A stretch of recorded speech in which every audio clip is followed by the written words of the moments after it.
Hello and welcome to Experience of the Soul, a weekly space that helps you grow, prosper, and live from your soul's deepest truth. In this episode, spiritual teacher and author Cynthia Alice Anderson responds to heartfelt listener questions, exploring how to discern what the soul truly wants, how to remain spiritually grounded in chaotic times, and how divine love expresses itself through our lived experience. We invite you to listen with an open heart. And now, Cynthia Alice Anderson. Hello and welcome to the Experience of the Soul podcast. My name is Cynthia Alice Anderson. I'm the host. I'm also lovingly known as RCA, and today is a great day, my friends. We have a lot to celebrate. I can't believe how long we've been on the air. We are out here at Aura Coffee, and of course, not only am I here with my amazing producer, Mr. Sean Kilgore, we've got some friends in the house too. Woo! Yeah. Awesome. Well, good morning, everyone. Hello, everyone. Welcome to episode 399 of the Experience of the Soul podcast. I can't believe it. Hard to believe, my friend. Yeah. I mean, I've been a listener since the beginning, and I've been a part of the show since episode 300. Yeah. And, man, what a thrill. And to be reaching this milestone. I know it's like a milestone for you, too, because we're going to do today show 99 and 100. And 400, Yeah. It's incredible. Yeah. So happy to be here with you, as always, honored and blessed. Amen to that, It's awesome to be here in person with friends at Aura Coffee. Yeah, it's fun to support the community, too. Somebody asked me, somebody offered a big venue downtown, and to invite the entire mailing list and all that. And I said, or we could just have coffee with friends. Yeah. Let's make it easy. That feels more right. It does. And I love the vibe in here. It's a real spiritual vibe. There's an emphasis on the spiritual journey. And I find that so many people I talk to here are on the journey, even today, right? We setting up. Two gals offered to move so we could be here. And they said, and what's your show? We want to listen. And then another woman I was talking to said, I really want to know more about it. So there seems to be a beautiful vibe over here. Yeah, very much so. Well, friends, today is Monday. This is February 9th. So this week, as we go into This Week in Spiritual History, this week as a whole carries a really beautiful rhythm of love and remembrance and inner reflection that is woven through ancient spiritual traditions and gentle cultural reminders. Yes. Yeah. So from honoring devotion and compassion to contemplating impermanence, the days ahead invite us to live with open hearts and deeper awareness. So we start with this coming Saturday, February 14th, which is Valentine's Day, of course, also known as the Feast of St. Valentine. This is rooted in early Christian traditions, honoring one or possibly more martyrs named Valentine. Mm-hmm. Over time, of course, it became a little commercialized and associated Imagine with... the U.S. commercializing something. Right? Yeah, it became associated with romance and affection. And today, it really does sort of invite us to celebrate love in all of its forms, whether it's romantic love, compassionate love, communal love, friendship love, that kind of stuff. It's a beautiful reminder that love itself is a spiritual practice. Amen to that. Well, it is also my birthday, so I love it. That's right. Valentine's baby. Valentine baby. That's right. Then Sunday, February 15th is what is known in the Buddhist tradition as Parinirvana Day. This is also known as just regular Nirvana Day. Mm-hmm. This is observed by many Mahayana Buddhists as the day the historical Buddha entered the final nirvana at the end of his life. Yeah. So this is a sacred observance that invites reflection on impermanence, compassion, and letting go, encouraging us to honor both the passing of our loved ones and the quiet transformations unfolding in our own lives. Gosh, that brought tears to my eyes, Sean. Is, what I love about some of the other cultural traditions spiritually is that the emphasis, one, on honoring your culture and your ancestors, and then this remembrance, these times of remembrance. We see that a lot in Judaism as well. We don't see it as much in Christianity. So maybe that's something for, all of us to consider. Are we really honoring the passing of those, people that have been so close? Like, in our family, we do a thing, it's like, oh, this is mom's birthday. This was dad's birthday. And all the siblings, It Yeah. takes one of us to start it, and we go, oh, yeah, it's a way to kind of think. So that's what we do in my family. But even that, it's easy to forget because culturally we don't do it. Yeah.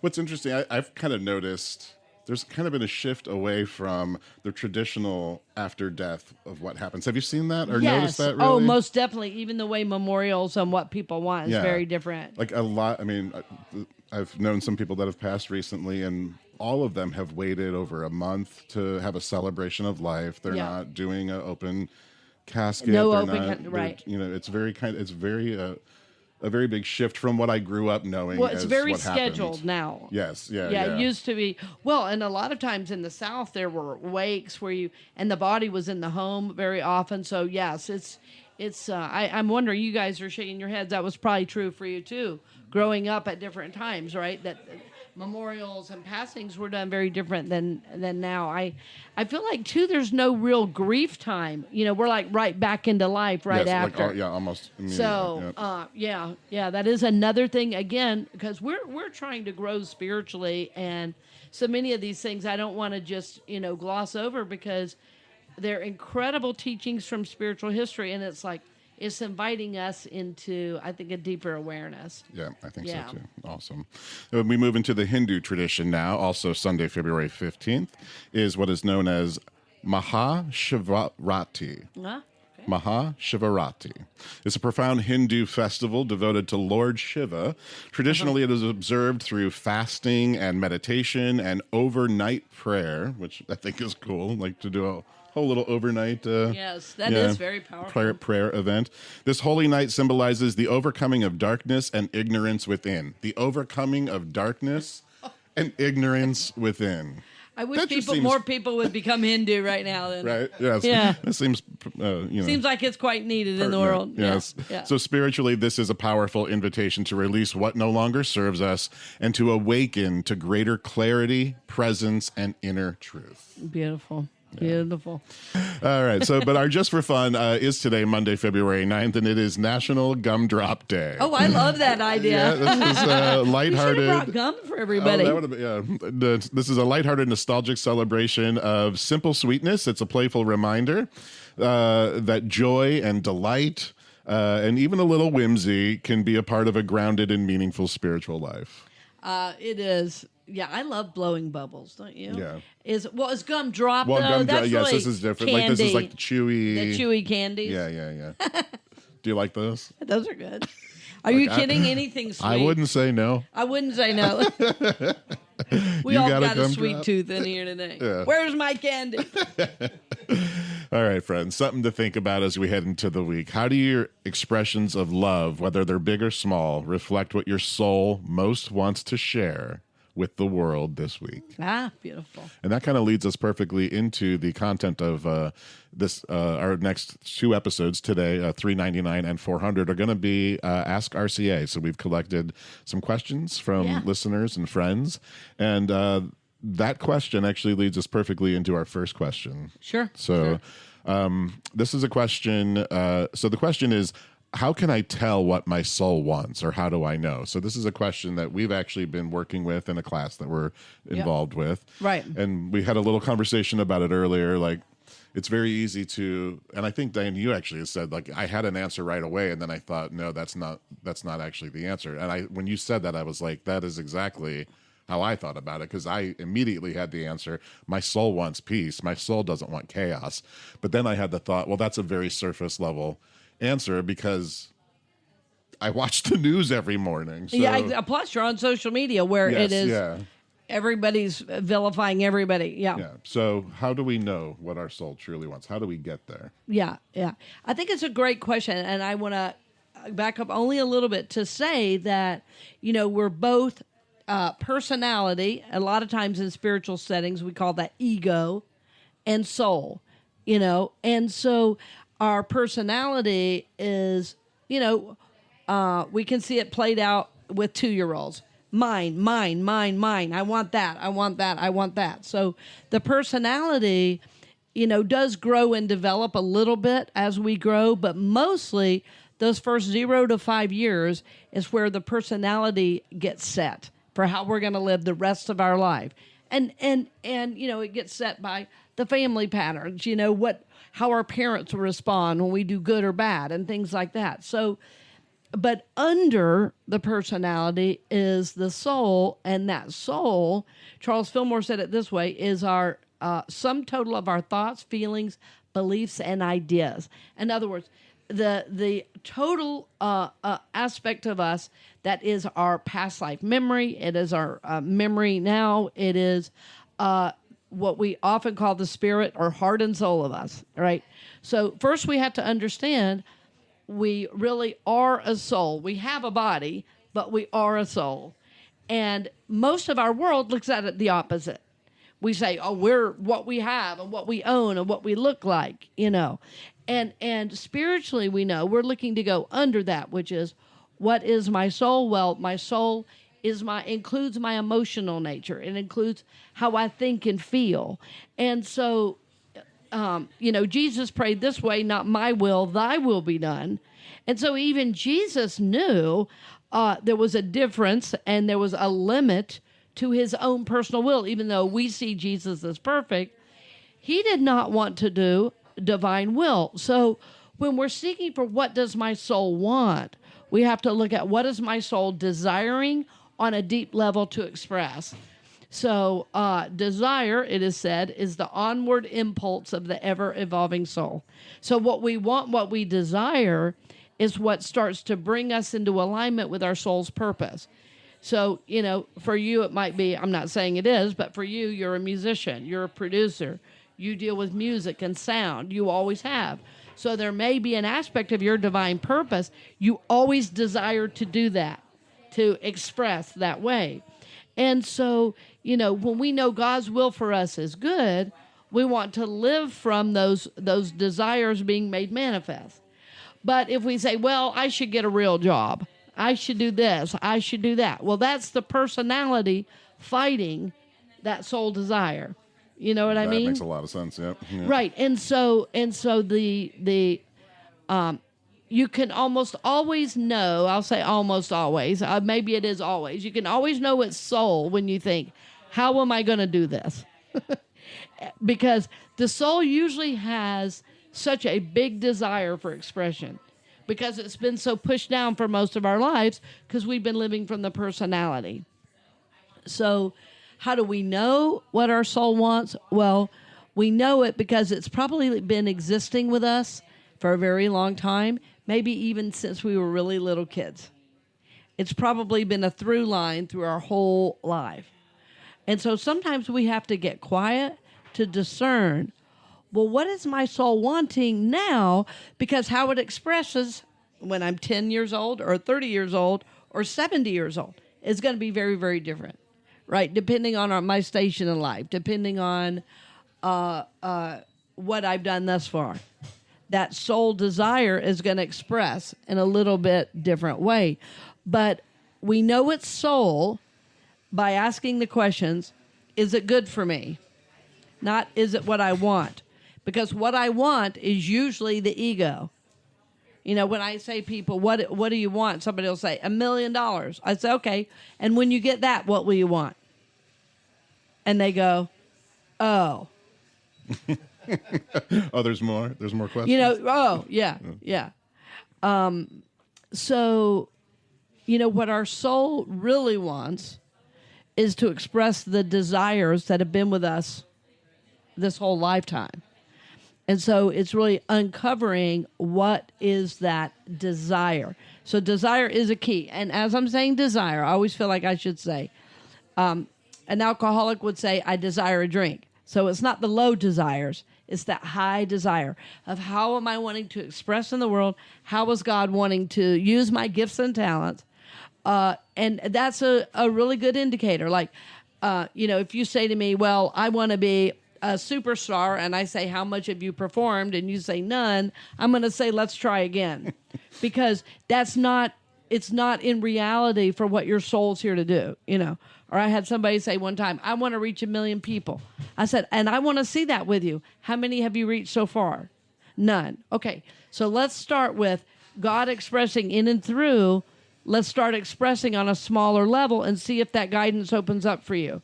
But now 1 million's possible, but is this a true desire, or is this just a number you've made up because you want to be famous?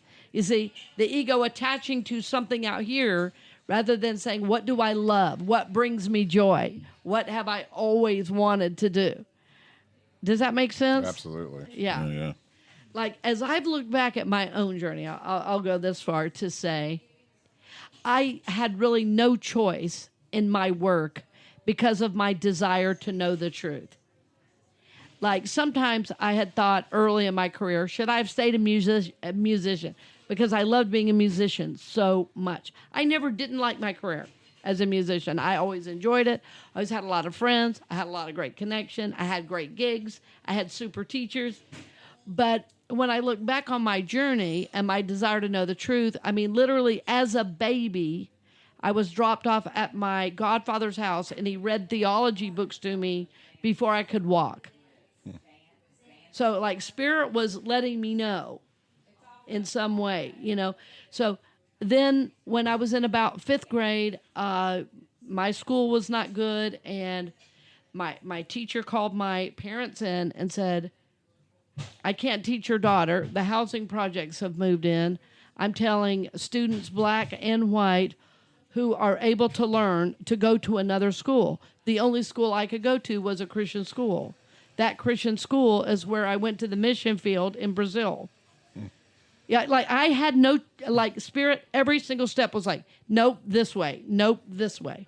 And so sometimes as we age, looking back can be helpful on our soul journey and to help us stay in alignment with what our soul really desires. And so, for me, it was spiritual. It was God connection. My spiritual connection was very important to me at a very young age. And I seemed to be different than the other people in my family. Like, they went to church, but I wanted to know God. I wanted to feel God. I taught an adult Bible school class when I was 15.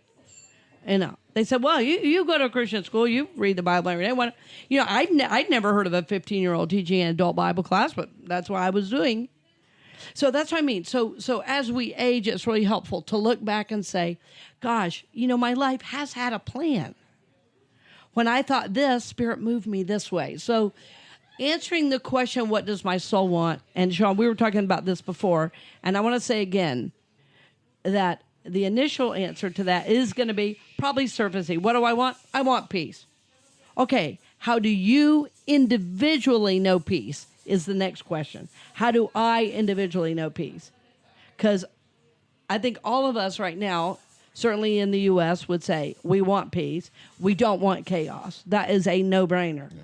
But am I creating chaos in my own life through my choices and not listening to my true desire? Yeah. Yeah, that's good. Does that make sense what I'm saying? Yeah. So it is a super deep question, but I want to reiterate. One of the ways we know what soul is, number 1, it's good for us. Number 2, it brings us joy. Number 3, it's usually been with us for a very long time. Usually we don't wake up with a brand new soul desire. And so it's like uncovering. Sometimes we look back again to see how has our life been guided. And that will be a good indication of, going forward. And also looking, are there times where I have not been in alignment with my soul's desire? We've all had those times. There was a time in my career where I got tired of being spiritual everything, and I wanted to do corporate work. And I kind of rebranded myself for a while to just do something different. And I thought, this stinks. I don't like this. I don't like not talking about God. So it was a great experience. So from the outside, you could say, well, that was a misstep. But it wasn't, because it was a desire that I got my answer, and then I could get right back to where I was, and now I'm happier than I've ever been. So, it was a part of the journey, right? And I think with all the chaos right now, that we will find true peace as we are living from this deeper soul desire. Hopefully that helps. It's just such a deep question. And I don't want to just skim across the surface and say, well, if it's good for you. But it is more than that. Do you think that you're saying, that we will find the peace once we know the peace within? But there is something that, like, where the collective needs to get to that point. So how do we? The collective does, and unfortunately, I feel like we are. Well, I feel like we are seeing some people wake up that have never woken up before to truth. I've been seeing that, but unfortunately, it's a messy process. It's kind of like we're trying to birth a new consciousness, and anybody who's been at a birth of a child knows there is screaming. There is pain. There is sometimes horror at what's happening. And I feel like that's what's trying to happen consciousness-wise. And so, but yes, if we had more people knowing this, more people living from soul, every problem we see in the world would go away. Everyone. Yep. And just not everybody is ready for that message, unfortunately. But I do think people are beginning, to wake up. And so what I'm trying to say is, what we are seeing is, a consciousness is trying to develop. I'm seeing it in the political parties because I don't see either political party being happy, and I see the Republican Party dissolving before my very eyes. I voted both Republican and Democrat. I don't mind anybody knowing that over the years. I don't have a big secret. Yeah. But I'm for humanity, and right now there's no way my humanity would allow me to vote for a single Republican I can think of because of the intensity of the hatred of the party that is throughout. But what I know is there are some values that some of the Republicans have held in the past that I also hold. Family, support, abundance. There's a lot of things that I do agree with. And so what I think is happening is I guess it would be a dissolution, the dissolving of what we currently know as our political parties, and the Democratic Party too. It hasn't had a direction. It's finally getting a direction. So something new is trying to rise up, and it may be two completely different parties. I don't know. But it is more than political, but it's going to impact the political scene. It's like it's not politics, but it's our consciousness reflecting in all of our politics. Yeah. So with that, and we'll move away from some of this current event kind of stuff, but this is another just really good question. Well, it's what we're all thinking about. Yeah. So how do you keep a positive mindset when the only news outlets when all of the news outlets are focused on separation, division, and conflict? Yeah. Well, I think that's a great question. First of all, I think the easiest way to answer that is limit your try to limit how much you're taking in those messages. That said, I think starting the day, as I always recommend starting it, with quiet, with breathing, with conscious awareness of who God is and who I am. And then that tends to carry me as like a through line, like a subtext throughout my day of knowing I'm connected to spirit, so I don't need to be in fear, And somebody might say, well, that's easy for you to say. You're not black or brown. And that's true. It is easier for me to say. But I also know people of color, very good friends of mine, who are in the exact same place I am. They say, I have no fear because I know God. And I know whatever's going to happen, I can handle it. And that's the way they walk through it. And so I think this belief and that God is with me, this belief that God knows me and that I know God, gets me through the day. And then if I need help, I'll do something every couple of hours. I'll just walk around the block and I'll say some positive thoughts. God is with me. I am not in fear. I am in peace and grace. I'll work with my thoughts. But I do think it's going to take conscious awareness and effort to stay out of the muck because everything we look at is horrific right now. Yeah. So for anyone out there listening, if you wake up every morning and you turn on the news as the first thing that you do, maybe that's the first change that you make. Yeah, I had I have a really good friend. He loves to read the paper, and he would say every morning that was with his first cup of coffee, and he realized he was angry all day, just because of that. He was very strong guy, but very sensitive emotionally, very aware emotionally, and he was just angry because of the injustice, And he's always been a stand for love and peace and consciousness and all that. And he said just shifting that to later in the day changed everything. It was just putting things in their proper awareness. So starting the day with some yoga stretches, with, positive thoughts, with saying his own personal mission statements and vision statements for his life, was very, very helpful. So, I think things in proper dosage is very important. Yeah, that makes sense. Yeah. So, and this might be the last question that we have time for this episode, but we have a whole nother episode coming with more questions. But so, keeping with this then, this question is, how do you explain the evils in the world? And so on top of that, what would you say to someone who says, how does a loving God allow these things to happen? Yeah. That's the age-old question, isn't it? So God set up the big picture, and the details are up to us. And when we believe in separation, when we believe there's a them and an us, that consciousness manifests what we're seeing in the world right now. So how does God allow it? I mean, the very way the universe is set up is that we live in a cause and effect universe. And until we realize that we live in a cause and effect universe, we're going to keep going in this cycle. So there has always been evil. And is there dark energy in the world? I mean, yes, clearly there is. There are a lot of unity people that I know and love that say, just only focus on the positive. And as much as we do that, and you've heard me say this before, if you don't deal with what is really needs to be healed, that darkness will still be there in all of us. But the truest darkness is believing I am separate from anything. Because if I'm separate, then I can own you, then I can minimize you, then I can be better than you. And that's all the ego needs to elevate itself in power over. We see it with our environment.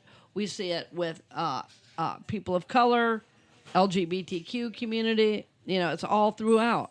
So, I mean, does God allow it? Well, yes, but God is not a man on a throne who's going to throw down a lightning bolt and save us. That's Hollywood has given us that idea of God. And so I think part of our humanity is God save us, and God is saying, I gave you all the tools, save yourself. Wow, that just sent chills through my whole body. Yeah. It's the hardest thing to understand. I love, there's a Christian artist I love so much, CeCe Winans. And one of her songs is called Come, Jesus, Come, about Jesus coming back. And I believe that Jesus wants to come back as each one of us. That as long as we're waiting for a man to stand on a cloud, we're going to still be in this situation. I think the true second coming is in us. And until we know that, until we wake up to that, we're going to keep seeing, because right now what we're seeing is, if I can just be right louder. And, I've said this over and over and over. And, people are starting to see now, people that have worked with me a long time have said to me, I get it now. What you've been talking about for a long time is what's happening. I said, it is. It is. Until we know we are one, we're going to keep seeing it. Until we live from that. Now, Jesus taught it too. This is not just Hindu or something else. Jesus said, you are in me as I am in the Father. The Father and I are one. But modern day Christians skip over that. But that's the truest reality I know.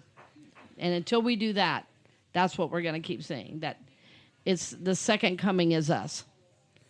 And might there be a second coming of the actual Christ in the cloud? I'm open to it. I'm open to it. I'd love it if it happened. Yeah. But what I know is that without the Christ in us, we'll never be in the kind of world we want to be.